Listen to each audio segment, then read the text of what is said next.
Alors, après avoir pisté l'agathos daimon dionysiaque au cours de la première leçon et vu se construire un faisceau d'éléments autour de la figure de Zeus, au départ d'un relief du Pirée, nous allons reprendre aujourd'hui le thème du serpent que j'ai laissé en suspens à la fin de la leçon précédente.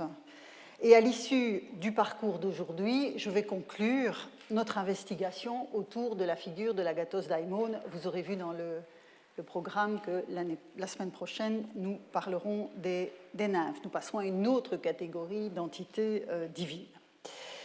Bien, le serpent, disais-je.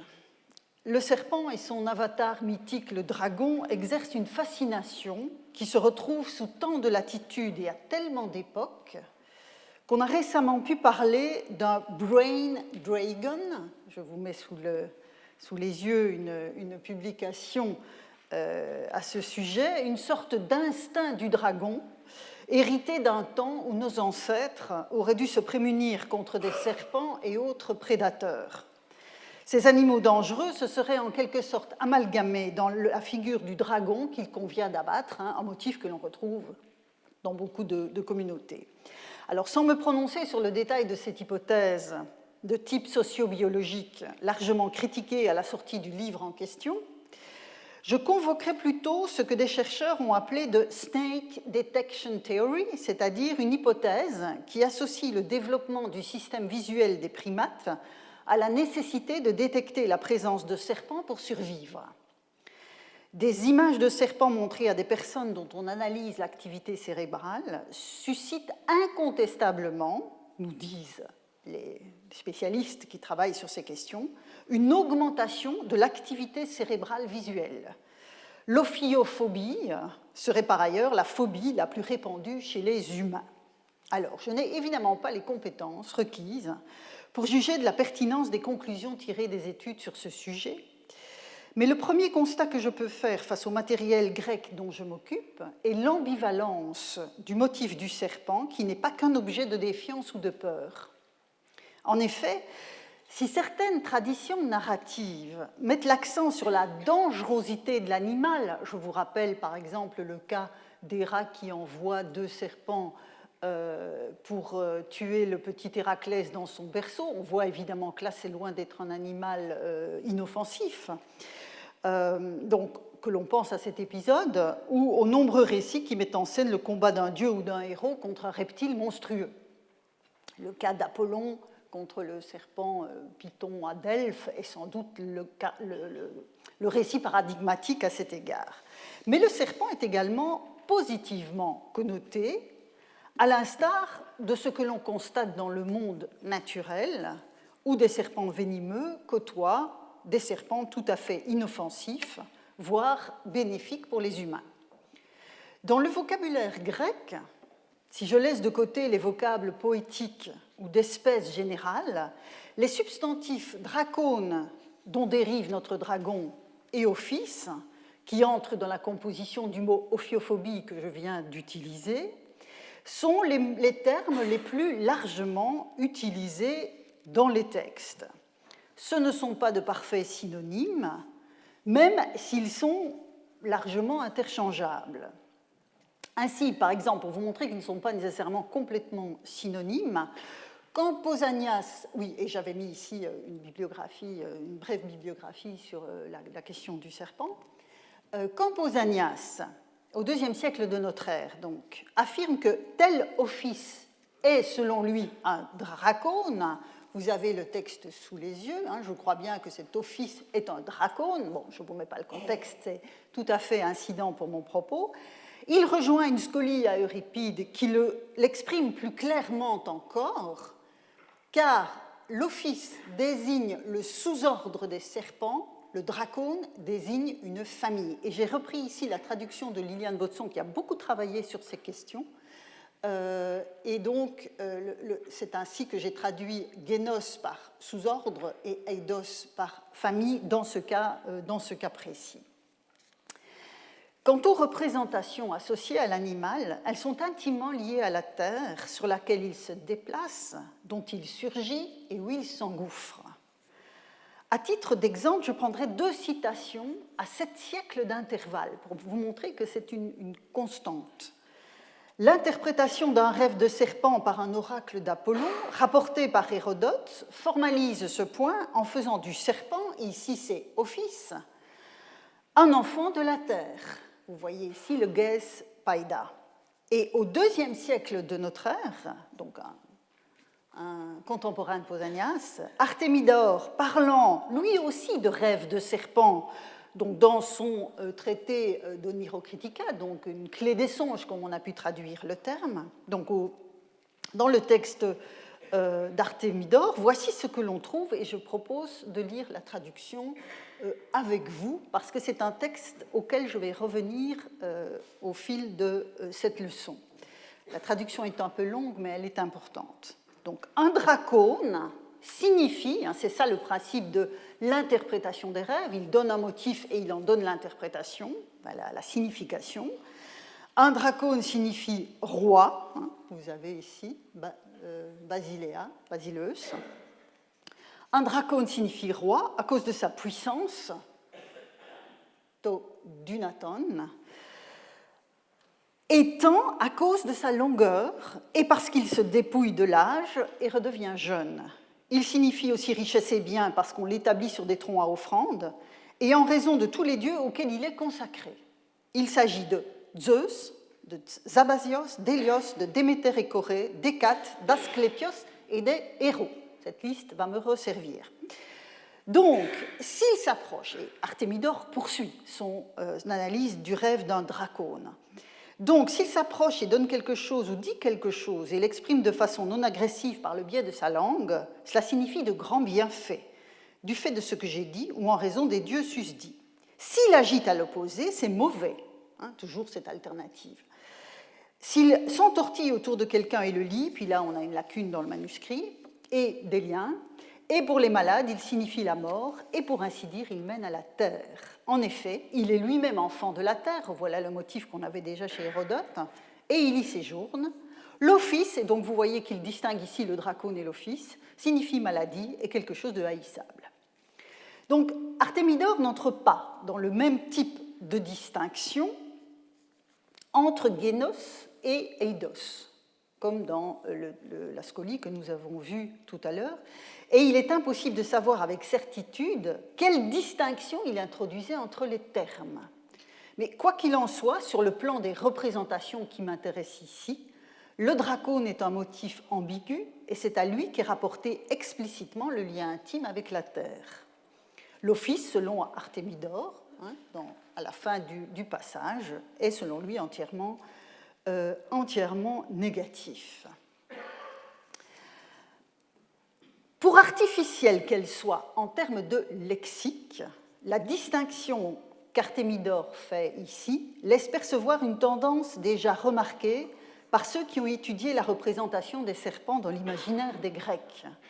Le terme dracone désigne volontiers les serpents associés aux manifestations divines. Si on fait une moyenne des usages, dracone est plus souvent utilisé quand il s'agit de manifestations divines qu'office, même s'il n'y a pas d'exclusive à cet égard. C'est une tendance. En outre, dans la liste des dieux concernés, vous voyez que Zeus apparaît en tête.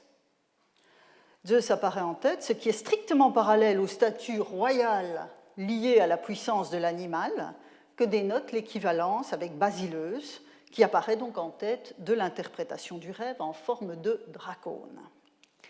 Alors, comme souvent, quand on aborde la question des représentations animales, les remarques des naturalistes anciens sont pleines d'intérêt pour en saisir les fondements. Ainsi, par exemple, Aristote fait du serpent et de la belette des antagonistes, car, dit-il, quand ils partagent la maisonnée, ils vivent des mêmes aliments, à savoir les petits rongeurs.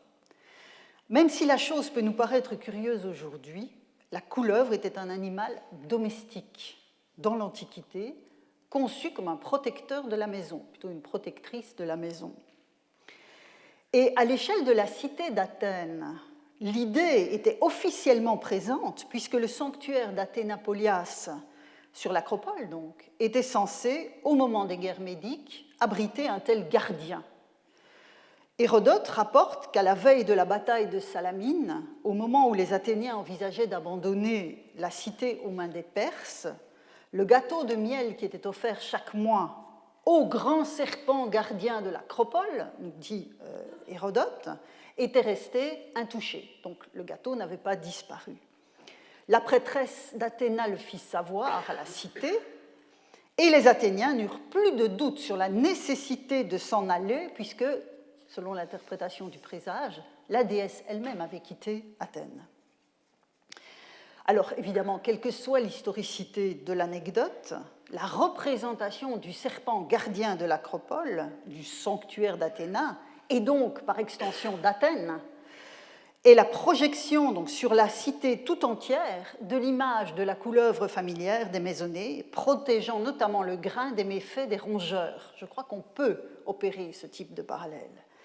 C'est probablement aussi un arrière-plan de la même sorte qui conduit certains imagiers évoquant l'entrée du monde infernal à substituer au chien cerbère la figure d'un serpent. Je n'ai pas d'image ici, mais on a parfois cette alternative. Mais ce n'est pas sans doute la seule raison. En effet, si ce type de serpent vit parmi les hommes et les bêtes, sans toujours donc avoir un effet négatif, il est aussi notable pour cette disparition. Donc il y a aussi les manifestations de cet animal sont intéressantes à prendre en compte. Il est notable pour ses disparitions dans la terre et ses surgissements fortuits hors du sol. Artémidore, avec bien d'autres, nous l'avons vu, estime qu'il vit dans la terre. Un autre type de représentation que le serpent gardien est ainsi attaché au biotope spécifique du reptile. Si l'on en croit une conception notamment rapportée par Pline dans son Histoire naturelle, je vous ai dit que de ce point de vue, les considérations des naturalistes pouvaient nous donner des informations intéressantes, la décomposition de la moelle épinière d'un homme mort donnait naissance à un serpent. Et l'exemple de la mort du roi spartiate Cléomène, rapporté par Plutarque dans sa biographie du personnage, est exemplaire d'une telle représentation, qui m'amène à cet autre point qui est le rapport entre le serpent et les morts. En effet, je résume brièvement l'histoire de Cléomène, enfin en tout cas la fin de Cléomène. Donc Cléomène, roi tout à fait historique, a subi en 222 avant notre ère contre les troupes du roi de Macédoine une défaite sérieuse. Il se réfugie à Alexandrie auprès de son ami le roi Ptolémée III. Mais Ptolémée III meurt peu après l'arrivée de Cléomène. Et à partir de ce moment-là, le roi spartiate devient un hôte extrêmement encombrant. Pour le nouveau roi, Ptolémée IV, qui va le faire enfermer. Après une révolte aussi désespérée qu'inutile, Cléomène et ses partisans vont se donner la mort. Et c'est là que ça devient intéressant pour mon propos. En effet, pour faire un exemple, Ptolémée IV va placer le corps de Cléomène dans un sac, suspendu à un gibet. Et c'est alors, rapporte Plutarque, qu'un grand serpent vint s'enrouler autour de sa tête, empêchant que des oiseaux de proie ne viennent s'y poser. Cette apparition sema le trouble parmi la population, qui y vit un signe que cet homme-là était aimé des dieux, voire un enfant de Dieu, jusqu'à ce que, nous dit Plutarque, les gens les plus instruits les fissent cesser, donc ces bruits, ces rumeurs, en expliquant que comme les bœufs putréfiés engendrent des abeilles, les chevaux des guêpes, et que des scarabées vivants sortent des corps des ânes morts, de même les cadavres humains, quand les humeurs de la moelle confluent d'une certaine façon et se coagulent, se produisent des serpents. C'est pour avoir observé ce phénomène que les anciens ont associé le serpent au héros, de préférence aux autres animaux. Vous voyez, là, le faisceau d'éléments commence à se resserrer. Alors, je reviendrai plus tard, et en l'occurrence dans les derniers cours de cette année, sur la question des héros et de l'héroïsation. Le point qui intéresse mon propos ici est l'association opérée tant par les superstitieux, que stigmatise Plutarque, que par les savants entre serpents, défunts, héros. Et vous aurez sans doute compris pourquoi Jane Harrison, remarquable connaisseuse des textes anciens, faisait, et je vous en ai parlé dans une leçon précédente, faisait de Zeus Meilikios, c'était d'ailleurs la leçon dernière, faisait du Zeus Meilikios représenté par un serpent le substitut tardif d'un héros ancestral ou d'un esprit. Elle projetait ainsi dans une histoire présumée ce qui relève pour nous avant tout d'une représentation à laquelle une prétendue chronologie ne rend pas forcément justice. Mais on voit bien où, quand on lit ces différents textes sur le serpent, on voit bien où Jane Harrison est allée chercher, où elle a puisé dans le matériau antique cette idée que le Meilikios, le Zeus Meilikios, n'était jamais que le succédané tardif d'un esprit ou d'un héros ancien, précisément en raison de cette association à l'iconographie du serpent. Alors, je reviens à Artémidore. En effet, Artémidore va puiser à ce fond pour revenir sur les rêves des serpents, qui sont en fait disséminés dans son œuvre. Et donc, à propos des héros, après avoir évoqué ce que signifie pour le rêveur la vision de Dieu et de déesse. Donc, il vient de parler, d'informer son lecteur de la signification de l'apparition de Dieu et de déesse en rêve. Et il enchaîne, je lis avec vous ce passage du chapitre 4, du livre 4, pardon, chapitre 78-79. Les héros et les héroïnes ont même signification que les dieux. Ça nous intéressera quand je reviendrai aux héros. Sauf pour autant qu'ils leur sont inférieurs en pouvoir. Vous voyez que la question du pouvoir, de la puissance est fondamentale en cette affaire. De fait, les biens ou maux qu'ils annoncent sont moins grands. Quand les héros sont vus mornes, chétifs, petits, ils indiquent que les statues de héros dressées au voisinage de la maison du rêveur ne reçoivent pas de culte, ou bien qu'ils subissent des outrages ou sont couverts d'ordures. Ça, pour le rapport aux statues, c'est aussi un passage extrêmement significatif. Donc il faut en ce cas découvrir la chose et leur rendre culte et honneur. Si des serpents, et les voilà, se métamorphosent en des hommes dans le rêve toujours, ils signifient des héros. S'ils se métamorphosent en des femmes, des héroïnes. Ainsi, et je reviens à l'acropole athénienne, sur cette acropole dont j'ai parlé tout à l'heure, la présence, ou en tout cas l'idée d'un serpent gardien du sanctuaire d'Athéna, se double des valeurs liées au premier roi d'Athènes, comme Kécrops, dont l'hybridité homme-serpent est bien attestée dans les images classiques des origines autochtones des Athéniens. Donc on voit bien que là, il y a aussi une référence à la projection de l'identité athénienne dans son passé mythique. Et quand il visite la citadelle athénienne, Pausanias décrit la statue d'Athéna réalisée par Phidias, et notamment le serpent qui se trouve au pied de la déesse, près du bouclier posé à ses pieds.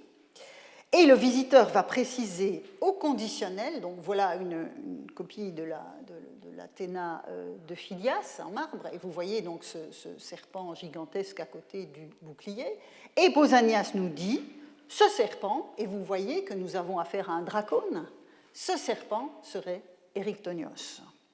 Donc, quand je dis que le serpent de l'acropole a à voir avec cette idée du serpent gardien, c'est d'ailleurs comme ça qu'il est appelé le serpent gardien protecteur des maisonnées, il y a aussi cette dimension, évidemment, de relation au monde héroïque qu'il ne faut pas négliger. Alors, le faisceau d'éléments qui se dégage de ce dossier ophidien, dont je n'ai tiré que quelques fils, permet de replacer le serpent sur l'arrière-plan de ses connotations antiques, dont la complexité impose de préciser l'étiquette qui n'est certes pas fausse, mais qui est un peu facile et sans doute simpliste, d'animal chtonien qu'on lui accole généralement. Vous voyez, au vu de tout ce dossier, enfin, de ce fragment d'un dossier bien plus large sur le serpent, on résume en fait généralement le profil du serpent en disant c'est un animal chtonien.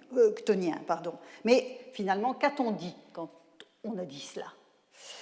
On peut ainsi identifier, pour préciser les choses, me semble-t-il, identifier quelques évidences et quelques surprises.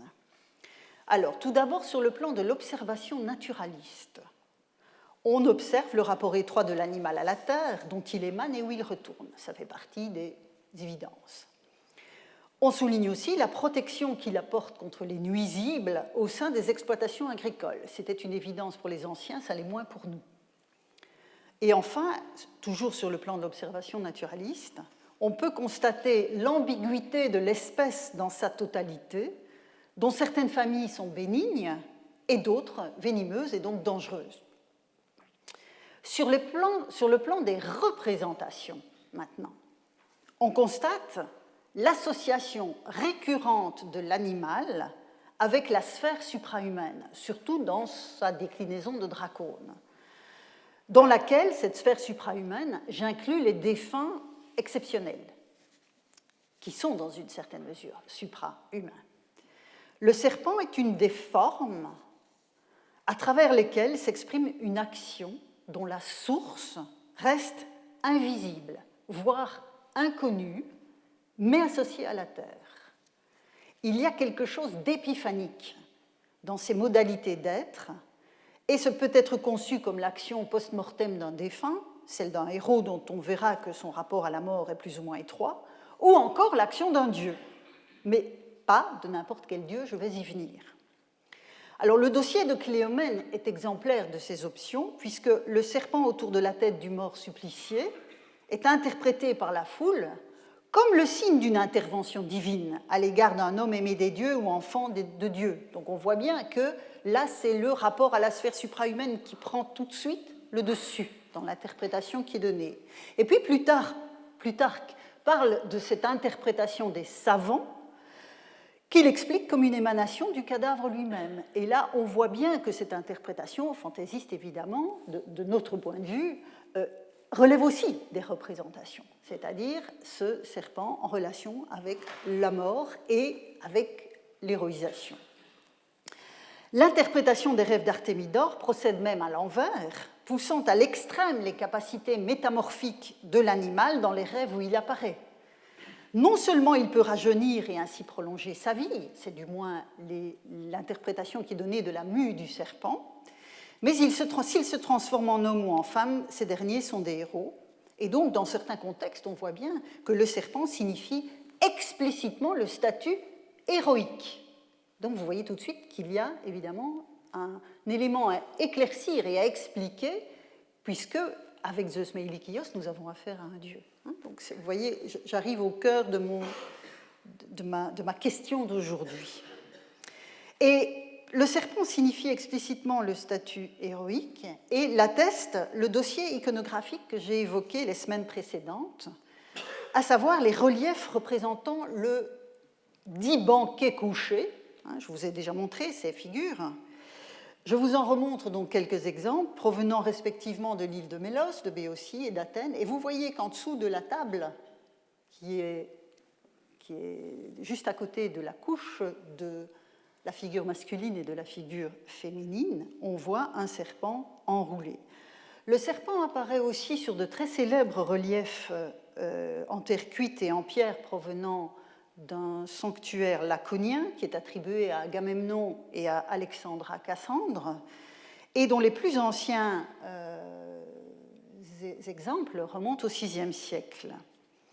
Et ce sanctuaire est un des rares lieux de culte où sont honorés des figurés de l'épopée nommément identifiés. Donc vous avez ici un exemple, on voit la figure avec le canthare et le serpent, et un très célèbre relief en pierre provenant de ce sanctuaire, avec donc le couple trônant, les dévots qui s'avancent vers le couple avec des offrandes, et puis derrière le siège, vous avez ce serpent qui est dressé de façon très, très, très impressionnante. Dans tous ces cas-là, et donc oui, une référence sur ce dossier qui est particulièrement intéressant, et donc dans tous ces cas-là, le serpent est un indicateur de statut, à l'instar du cheval. Alors, je ne sais pas si j'ai repris. Oui, voilà, j'ai ici une représentation très commune, pas systématique, mais assez commune. Donc, vous voyez cette tête de cheval qui apparaît dans une sorte de fenêtre sur les reliefs dits du banquet couché. Et donc, à l'instar du cheval, le serpent est un indicateur de statut, et ainsi que, par exemple, des représentations d'armement. Je ne vous en ai pas remis sous les yeux ici, mais on trouve parfois sur ces reliefs du banquet couché des armes avec la tête de cheval. Donc, tous ces éléments sont des indicateurs de statut des figures honorées. Mais là où le cheval et l'armement sont les attributs du guerrier, le serpent souligne le statut de défunt puissant. Donc vous voyez que l'orientation de l'indicateur n'est pas exactement la même. Un statut donc de défunt puissant qui agit encore sur Terre depuis son séjour post-mortem. Et je reviendrai sur ces éléments quand nous parlerons donc des héros dans quelques leçons, mais ici, par contraste, je suis évidemment contrainte de déjà anticiper sur ce point. Alors, il est temps à présent, après ce long détour, de revenir à Zeus et à ses serpents, car, comme je le disais tout à l'heure, Zeus n'est pas un héros. C'est un dieu et pas n'importe quel dieu. Donc, comment comprendre cette iconographie? Donc, le serpent, dans l'iconographie qu'il associe au Meilikios ou au Philios, dans le sanctuaire de la région du Pirée, ne peut dès lors être compris comme marqueur de ce type de statut lié à un passé de mortel. Je reviens à ce dossier-là. La figure à laquelle s'adressent les dédicants est assurément divine. C'est donc davantage du côté de la fonction assumée par le dieu sous ses diverses épiclèses qu'oriente la figure de l'Ophilien, de ce serpent gigantesque, à savoir celle de pourvoyeur d'Agatha, comme disait Artémidore dans son interprétation des rêves. D'Agatha, de bienfaits liés à la prospérité sous sa forme agraire, mais aussi sociale, au sens large, celle qui est fondée sur la philia et sur l'homonoia, sur l'amitié réciproque et sur la concorde. Souvenez-vous du passage d'Échille dont on a parlé la semaine dernière, avec donc ce cauchemar d'une cité qu'est la guerre civile, la stasis, l'arès emphulios, disait Athéna en parlant aux Érinilles. Donc, on n'est pas uniquement dans un contexte purement agraire, c'est vraiment la prospérité de la communauté dans ses différentes manifestations. Et donc, c'est le gardien des récoltes, le serpent donc, ce serpent-là, c'est le gardien des récoltes associé à la terre nourricière où les anciens le voyaient vivre que dessinent les reliefs. L'animal manifeste à sa manière l'action attendue du dieu et l'inscrit dans le biotope de l'animal. C'est du moins de la sorte que je comprends, mais avec toutes les connotations que je viens d'évoquer, c'est du moins de la sorte donc, que je comprends la manière athénienne de représenter, sous la forme d'un imposant serpent, le destinataire de certaines des offrandes à Zeus, Meilikios et Philios. Il s'agit d'exprimer plus précisément encore que par la forme humaine du dieu trônant, dont je vous ai montré qu'elle était bien attestée aussi dans ce sanctuaire du Pirée, c'est une manière donc d'exprimer l'action divine elle-même parmi les hommes. De ce point de vue, je reviens à Artémidore, je vous avais dit que ce long passage, nous allions le reconvoquer à plusieurs reprises. De ce point de vue, les deux volets de l'interprétation des rêves par Artémidore sont pleins d'enseignements.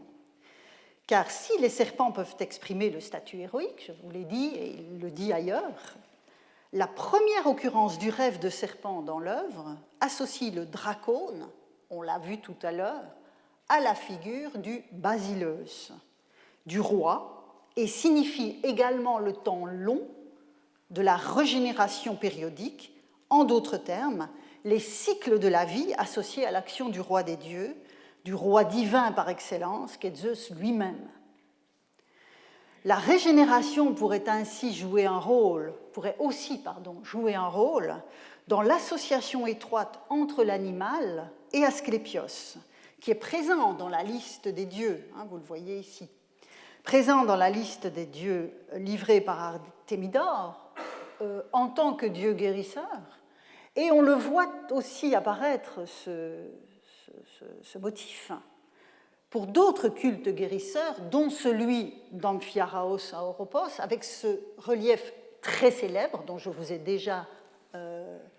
ai déjà projeté l'année précédente, où on voit clairement l'action divine en train de se faire sur le plan réel, je dirais, du réel, ou en tout cas de la représentation qui est donnée du réel. Vous avez en effet ici le plan du rêve, où on voit le Dieu lui-même qui touche l'épaule droite du malade, et puis le malade lui-même en cours d'incubation dans le sanctuaire, avec ce serpent qui opère en quelque sorte sur le plan réel ce que le Dieu accomplit en rêve.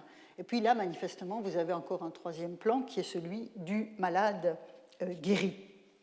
Donc, le serpent signifie la présence du Dieu auprès du malade, qui rêve du Dieu sous une forme humaine. Et je pourrais vous multiplier les exemples, mais je ne le ferai pas, je n'en ai pas le temps, mais on voit par exemple que dans les inscriptions d'Épidore à propos des miracles, on va utiliser le mot, des miracles d'Asclépios, qui étaient donc exposés à la vue des pèlerins, des transferts de culte du dieu Asclépios d'une cité à l'autre, d'Épidore à d'autres cités, et notamment à Rome, ça c'est dans d'autres textes que les Yamata d'Épidore, mais le transfert de culte se fait notamment par le biais d'un serpent venu en bateau ou accroché à l'essieu d'un chariot. Donc on voit bien que la manifestation du Dieu passe par ce motif. Mais me direz-vous peut-être, où est passé l'agathos daimon dans toute cette affaire ? Je reviendrai pour cela au relief du Pirée dont nous sommes partis il y a 2 semaines. La réflexion tout aussi pieuse qu'elle est originale et créative qui a abouti à la réalisation donc, de ce relief met en scène donc, Zeus Epiteleios Philios, sa mère Philia et son épouse Agathétuké. Le relief dessine les contours d'un dieu bienfaisant, qualifié de Meilikios par ailleurs, puisque dans ce même sanctuaire, on a vu que toutes ces dédicaces, notamment celle de l'Ophidien, s'adressaient à Zeus Meilikios. Donc qualifié de Meilikios, et dont l'action s'exprime sur d'autres documents, que ce soit à Athènes, mais aussi en Béotie, et singulièrement à Thespie et à Lébadée. Souvenez-vous de ce petit corpus que je vous ai montré la semaine dernière. Ce type d'intervention peut s'exprimer par la figure d'un daimon, Meilikios, ou d'un agathos daimon. À l'instar de ce que l'on a vu pour l'agathos daimon en contexte symposiaque, dont Philocore écrivait qu'il exprimait la dynamis du Dionysos inventeur de la vigne. Souvenez-vous de ce passage remarquable où Philocore, cité par Athénée, identifie l'agathos théos, comme, donc l'agathos daimon, comme la manifestation de la puissance de Dionysos. De la même manière qu'en contexte symposiaque, c'est Dionysos qui est convoqué. Dans le cas de la corne d'abondance que l'on a ici, de ce Zeus donc, et de l'agathos daimon représenté avec la corne d'abondance, c'est une manière d'exprimer la dynamis d'un Zeus pourvoyeur de bienfaits, que traduit aussi le serpent qui remplace le Meilikios Philios ou l'accompagne sur les reliefs du Pirée.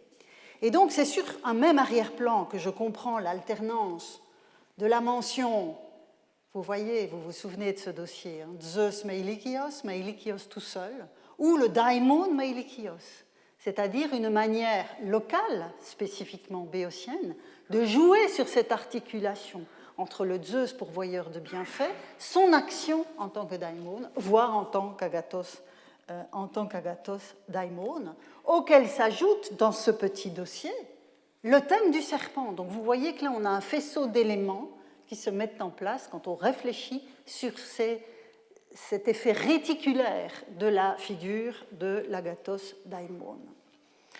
Alors afin d'étayer encore ce point, en élargissant le cadre géographique au Péloponnèse, Je reviendrai un instant à des passages de Pausanias dont je vous ai parlé en conclusion du cours de l'an dernier.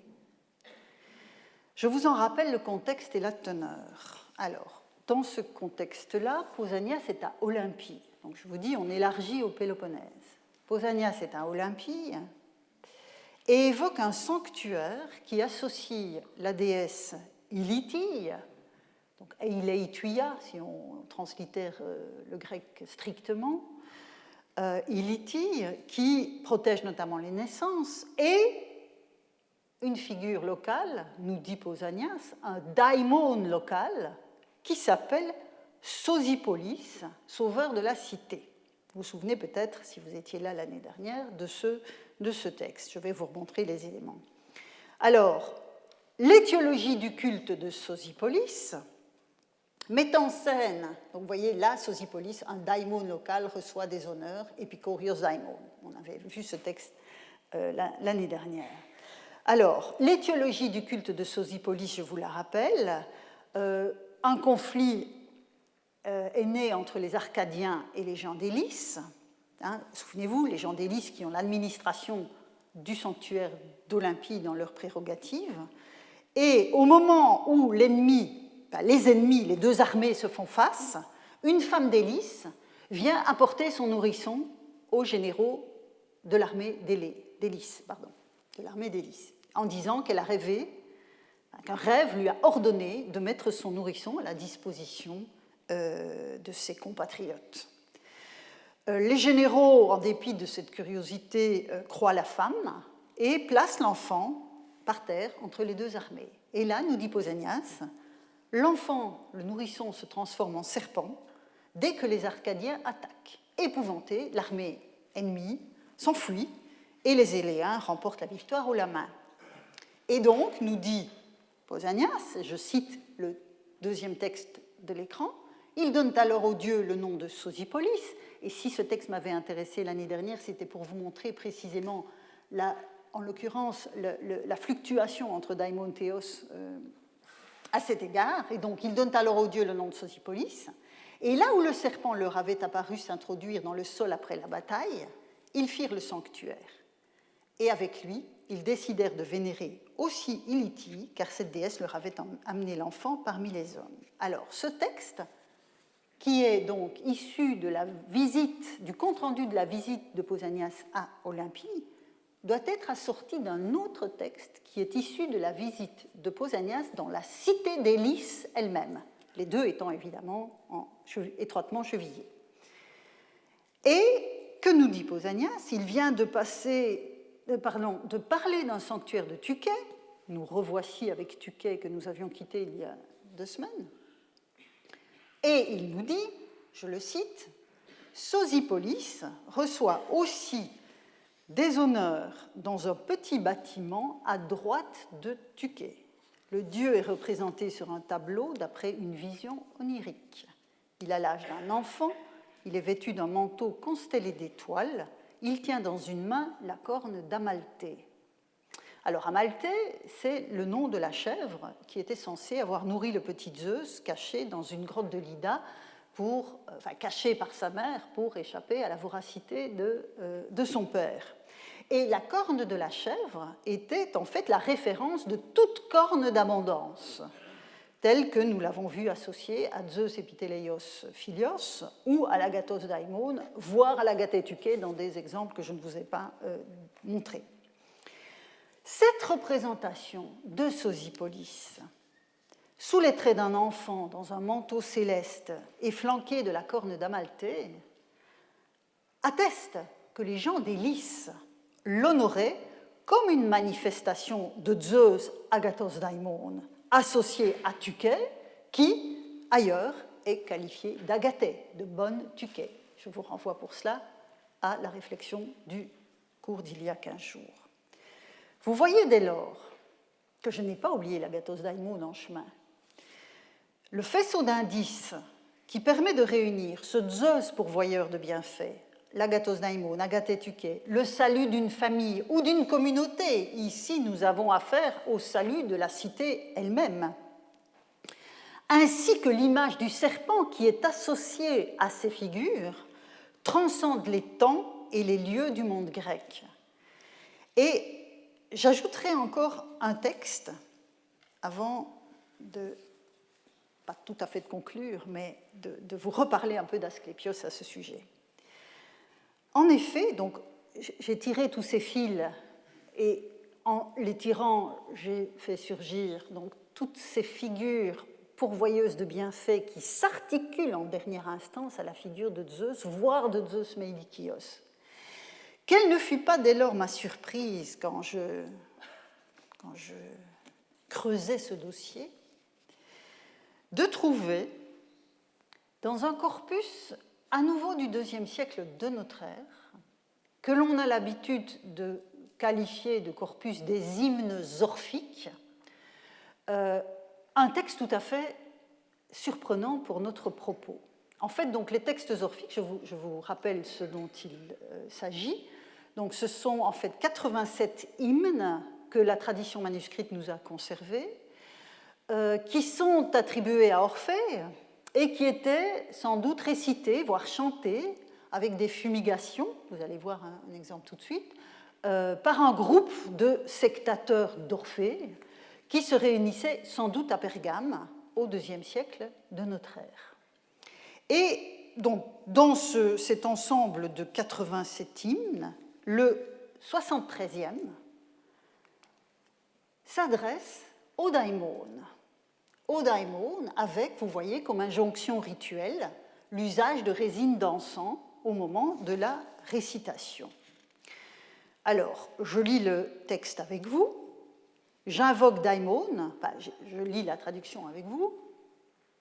J'invoque Daimon, le conducteur terrifiant des humains, Zeus Meilikios, géniteur universel qui donne la vie aux mortels, le grand Zeus aux multiples errances, vengeur, roi de l'univers, qui donne la richesse quand, chargé de dons, il entre dans une demeure, mais qui peut au contraire glacer la vie des mortels accablés de peine, car c'est en toi que résident les clés du chagrin et de la joie.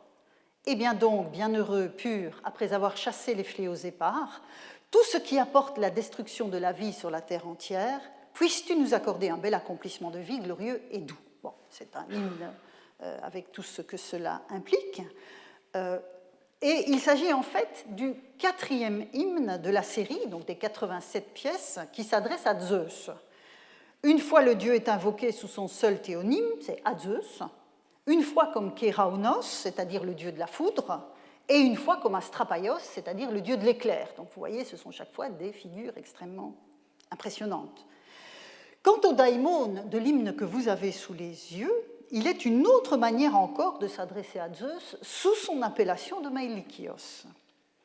Et dans ce poème hymnique, l'action du dieu sur l'existence humaine, vous voyez que je l'ai mis en bleu sur l'écran, la référence au bios est extrêmement présente dans la composition même du poème, avec des termes qui sont, certains en tout cas, qui sont des apax. Et donc, l'action du dieu sur l'existence humaine est tout particulièrement mise en évidence.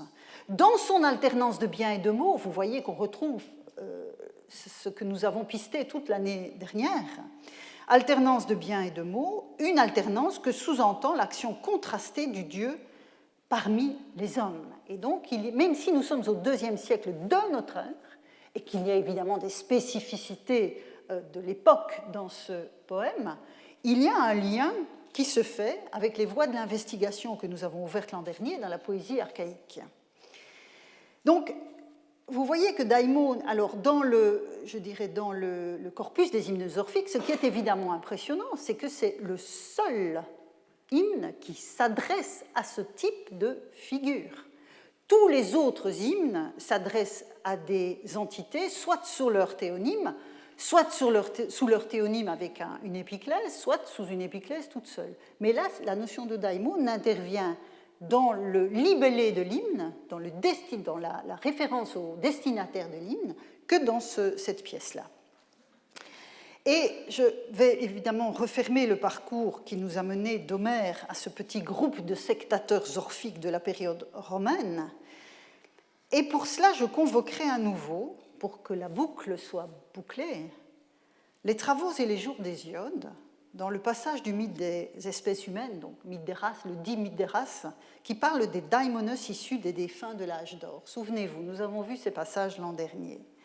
Quand les hommes de l'âge d'or meurent, ce sont les daimonos, donc ils deviennent les daimonos par la volonté du grand Zeus, terrestres, bénéfiques, terrestres, gardiens des humains mortels, pourvoyeurs de richesses, tel est leur royal apanage.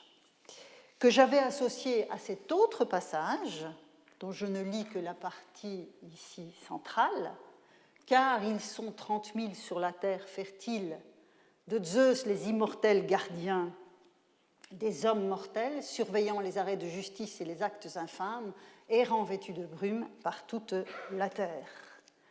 Je fais évidemment, je boucle la boucle avec cette idée de l'agathos daimon et les bienfaits de Zeus, parce que par la volonté de Zeus, dès l'époque archaïque, ces daimonos immortels et pictoniens sont à la fois pourvoyeurs de bienfaits et gardiens des arrêts de justice, c'est-à-dire veillant à leur application. Nous avons vu que les deux lignes de force du poème d'Hésiode, donc des travaux et des jours, étaient le labeur consenti dans le respect des règles divines et l'accomplissement de la justice de Zeus. Ces deux aspects de l'agir humain qui sont étroitement solidaires l'un de l'autre et que l'on a retrouvé dans tout le faisceau d'éléments derrière la figure de Zeus Meilikios, derrière le discours d'Athéna aux Érinnies chez Échille, avec ce balancement entre les bienfaits apportés par la terre, l'agriculture, le travail tel que Hésiode le promeut, mais aussi la philia, l'homonoia, c'est-à-dire ce qui est fondé sur l'accomplissement de la justice. Donc vous voyez que ces deux lignes de force que l'on a mis en évidence dans le poème d'Hésiode, on peut les tirer sur toute une série de plans qui concernent les anciens Grecs. Et donc c'est aussi ce que les reliefs représentant Zeus, Epiteleios, Philios ou Meilikios évoquent à leur manière. Quand un dédicant béotien de la fin de la période classique choisit d'honorer le daimon Meilikios, comme on l'a vu il y a un instant, ou que le rédacteur de l'hymne orphique 73 au daimon l'associe à Zeus Meilikios, ils font tous deux, chacun dans le registre spécifique de l'expression qui est la leur, référence à cet arrière-plan partagé dès la poésie d'Hésiode.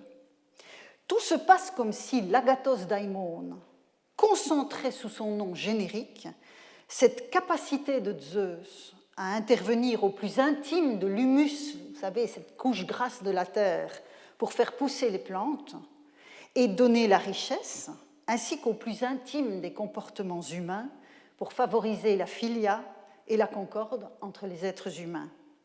Le daimon, qu'il soit agathos ou meilikios, traduit cette action du Dieu sur la terre. Mais ce n'est qu'une des activations possibles de cette compétence du souverain divin, comme l'attestent les différentes épiclèses que nous avons vues surgir au fil de l'enquête. Donc, vous voyez que c'est une des possibilités dans un système dont je vous répète, quitte à vous lasser, qu'il est fondé sur une expérimentation permanente et continue. Comme il me reste quelques minutes avant que ne s'achève cette heure passée ensemble, et je vous prie de m'excuser parce qu'elle est très dense, je voudrais revenir un instant à l'iconographie d'Asclépios à Athènes, tellement proche de celle de Zeus Meilikios, qu'Ernest Curtius, souvenez-vous, on en a parlé la semaine dernière, avait choisi de réunir leurs cultes respectifs dans un même sanctuaire, tellement ça lui semblait proche. On a vu qu'il fallait dissocier les plans, même si la proximité topographique est réelle. Que ce soit l'image du dieu barbu trônant en sa version anthropomorphe, et vous avez ici à gauche donc un relief d'Asclépios trônant que nous avons vu la semaine dernière, avec Hygie à ses côtés, et puis ce serpent, et puis ici le fameux relief, le relief dont je vous ai dit qu'il avait été trouvé à Corfou, mais qu'il devait sans doute être attribué à Athènes, qui est clairement attribué à Zeus Meilikios. Donc que ce soit l'image du dieu barbu trônant ou la figure du serpent que les deux divinités se partagent, comment comprendre de telles affinités? Cette fois, elles ne sont pas généalogiques, puisqu'Asclépios, dans toute la tradition grecque, est fils d'Apollon. Donc il n'y a pas de lien généalogiquement fondé avec Zeus lui-même. Les seules variations de l'ascendance d'Asclépios touchent à l'identité de sa mère mortelle. Alors, la solution de facilité concernant le serpent serait de dire qu'Asclépios a une double ascendance, divine et mortelle, ce qui en fait naturellement un héros, et de dire que finalement, si serpent il y a dans le cas d'Asclépios, c'est le marqueur de statut héroïque. Mais c'est ce que j'appellerais une explication faible, car contrairement à ce que l'on peut voir du serpent dans l'iconographie héroïque, le serpent d'Asclépios, il est fonctionnel, il est agissant. Aristophane fait décrire une scène d'incubation à l'un de ses personnages, c'est dans le Ploutos, je l'ai évoqué la fois dernière, et l'un de ces personnages qui raconte son incubation dit avoir vu le dieu accompagné de serpents soignant les malades, à l'instar donc de ce qu'exprime le relief d'Archinos que je vous ai montré tout à l'heure. Mais il y a plus, me semble-t-il. Si, comme je le pense, et comme j'espère vous en avoir convaincu, c'est le Zeus epiteleios ton agathon, le Ploutodotes, philios meilikios, dont le serpent manifeste l'action, c'est un même réseau de signification, me semble-t-il, dans lequel s'inscrit la fonction d'Asclépios, qui est de soigner et de guérir.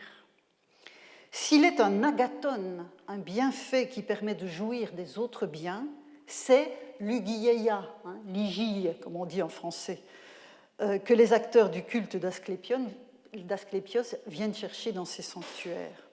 L'intersection entre l'action du Zeus pourvoyeur de bienfaits du Pirée et l'Asclépios du Pirée, Asclépios tout court, se situe précisément à ce point. Ce que les familles qui ont laissé la trace de leur passage en ces lieux attendaient, c'était précisément ces bienfaits-là.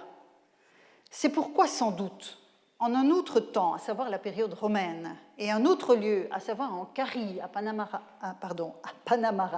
dans le sud de la Turquie actuelle, un couple en charge de différentes prêtrises a offert cette dédicace que je trouve extrêmement intéressante pour le point que je vous soumets. Vous voyez que ce couple de prêtres, j'ai interrompu la dédicace qui était plus longue, donc fait son offrande à la Tuké de la patrie et à Déméter Nariandis, à Artémis Peldekaitis et le Kiané, à Artémis Corazon. Bon, on voit bien que nous sommes dans le substrat local. Artémis, donc Corazon, Artémis Éphésia et le Cophryénée, qui sont c'est d'un côté l'Artémis d'Éphèse et de l'autre l'Artémis de Magnésie du Méandre, donc des cités voisines. Et c'est ça qui m'intéresse, au dieu de la maisonnée, vous voyez le en oikidioi, Zeus Ctesios, dont je vous ai montré à quel point il était proche du Meilikios à bien des égards, Tuké, la revoilà, et Asclépios. Vous voyez que là, on a une sorte de synthèse de ce que je viens de vous dire pour comprendre précisément pourquoi ce serpent, qui est bien plus intéressant qu'un simple animal chtonien, est associé plus spécifiquement à ces deux dieux-là. Et donc, il s'agit d'une traduction possible d'un réseau divin associé au bienfait qu'une famille souhaite attirer en son sein. Dès lors, et je finirai sur ce texte dont vous savez que je l'aime beaucoup et que je vous le représente régulièrement, dès lors, quand Évandros et sa femme allaient à Dodone pour interroger Zeus et Dionée, pour savoir lequel des dieux, des héros ou des daimonos ils devaient prier pour assurer le meilleur à leur maisonnée, on retrouve la notion d'oikesis, oikos. Ils étaient certes plus précis que bien des consultants dans la catégorisation des interlocuteurs potentiels, puisque nous avons vu que la formule standard, c'était « à quel dieu dois-je m'adresser ?» Donc eux, ils sont plus précis, c'est « à quel dieu, quel daimon ou quel héros ?» Mais ils avaient peut-être à l'esprit une référence à ces daimonos de Zeus, ou à l'agathos daimon lui-même, pourvoyeur de richesse et garant de justice pour le plus grand profit des communautés. Je vous remercie pour votre attention.